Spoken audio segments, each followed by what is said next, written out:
É preciso dizer que o Natal não é novidade. Aprendi isso com um colega capuchinho. Natal não é novidade. Todos os anos se celebra o Natal.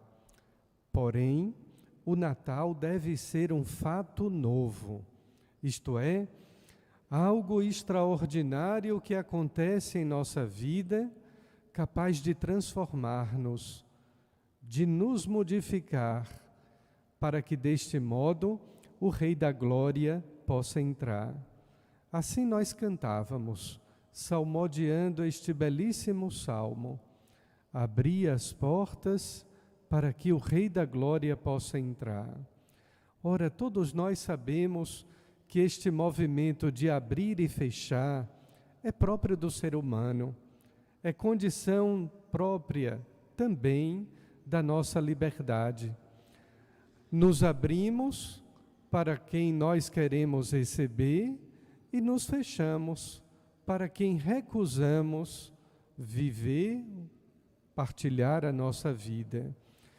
Como nós podemos fazer então para abrir as portas da nossa vida a fim de que o Rei da Glória possa entrar? Pela fé.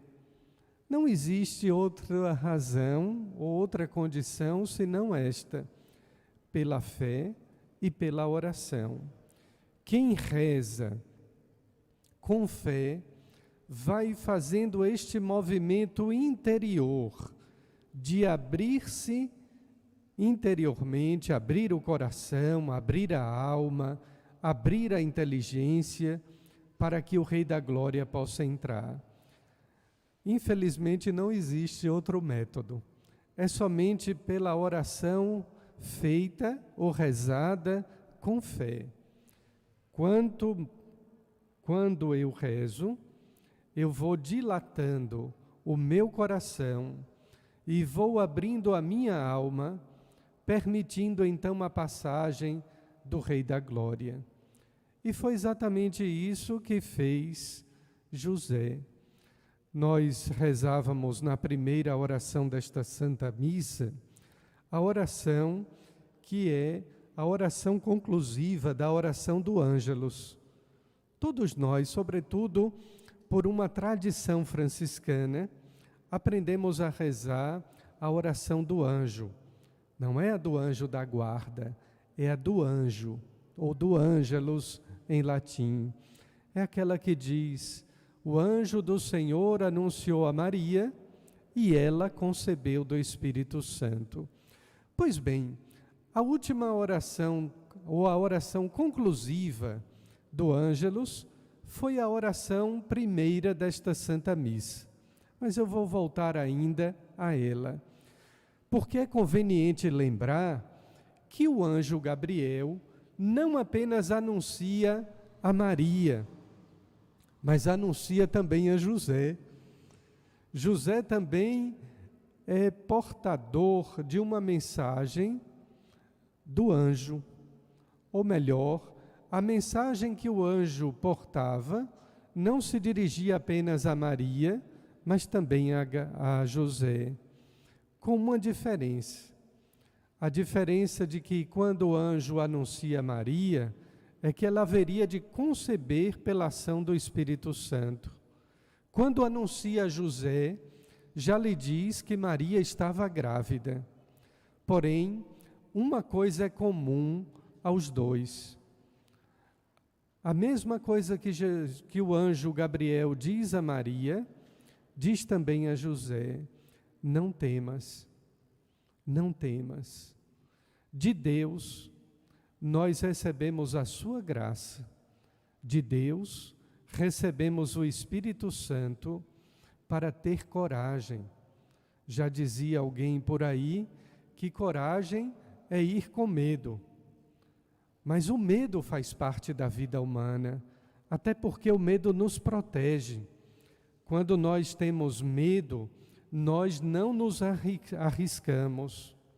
Mas quando nós temos coragem, é porque nós temos a graça de Deus, que nos fortalece, que nos ilumina, que nos conduz. O destemido é diferente do corajoso. O destemido não tem medo de nada. E quase sempre o destemido se dá mal, porque perde a sua vida, arrisca demais tudo aquilo que ele tem. Nós recebemos como um dos dons do Espírito Santo, é o 7º dom do Espírito Santo, o temor de Deus. Nós não devemos ter medo do mundo, nem de todo o mundo, mas devemos temer a Deus. E quando nós temos o temor de Deus, nós respeitamos aquilo que é sagrado, respeitamos aquilo que faz parte da própria lei divina. Quando temos o temor de Deus, respeitamos a Deus e temos a coragem de enfrentar as dificuldades da vida. Vejam só, quando nós olhamos uma imagem de São José, vemos sempre um homem com um cinzel ou com outro instrumento de carpintaria, um trabalhador que não deixou de prover o seu lar, ou filho de Deus, com o suor do seu rosto. Vemos em outras imagens São José com o próprio Filho de Deus nos seus braços, mas um homem silencioso, um homem obediente, um homem de cumprir a sua fé, não de falar, não de pregar ou de anunciar a vinda do Filho de Deus, mas de fazer com que a vinda do Filho de Deus acontecesse em sua própria vida. Quanto exemplo São José nos dá. Mas o primeiro deles, vamos realçar ou sublinhar, foi exatamente esse: não ter medo das dificuldades da vida, de assumir uma jovem grávida sem sequer ter tido contato com ela, de assumir, na perspectiva da sua fé, cuidar de um filho que não apenas não era seu, mas era o próprio Filho de Deus. Que responsabilidade tamanha. Se alguém dissesse a qualquer um de nós: cuide desta pessoa aqui, porque essa pessoa é Deus, é enviado de Deus, eu penso que nunca mais eu dormiria de tamanha preocupação. Se com algumas coisas da igreja nós já nos preocupamos, imaginemos ou calculemos com as coisas de Deus.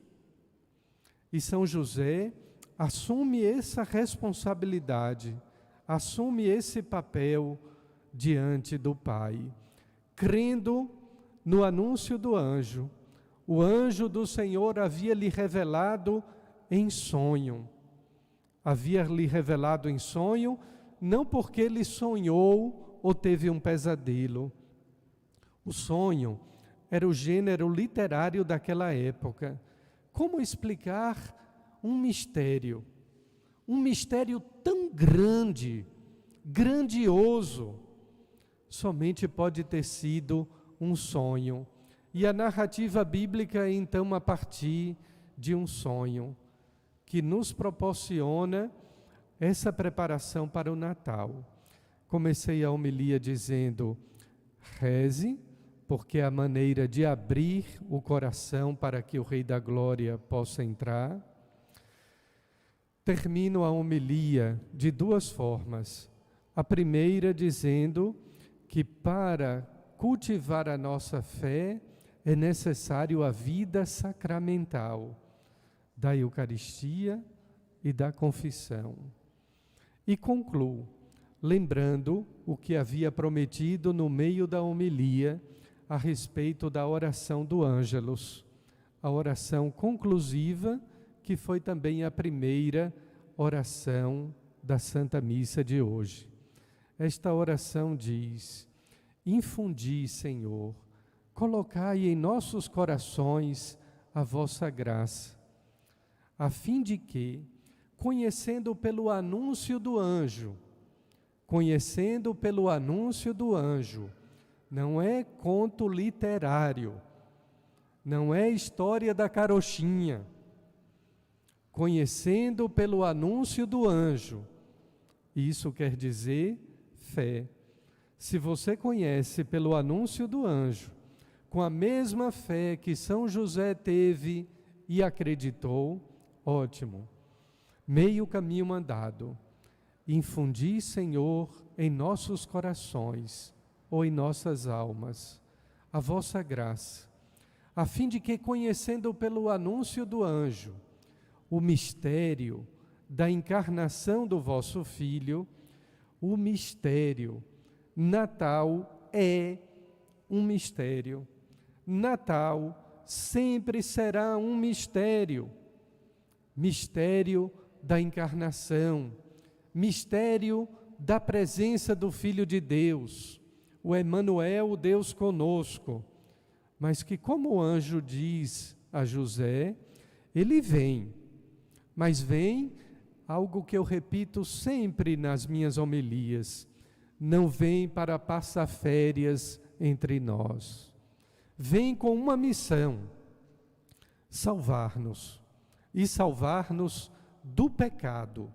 Não é salvar-nos de condições sociais, sejam elas quais forem.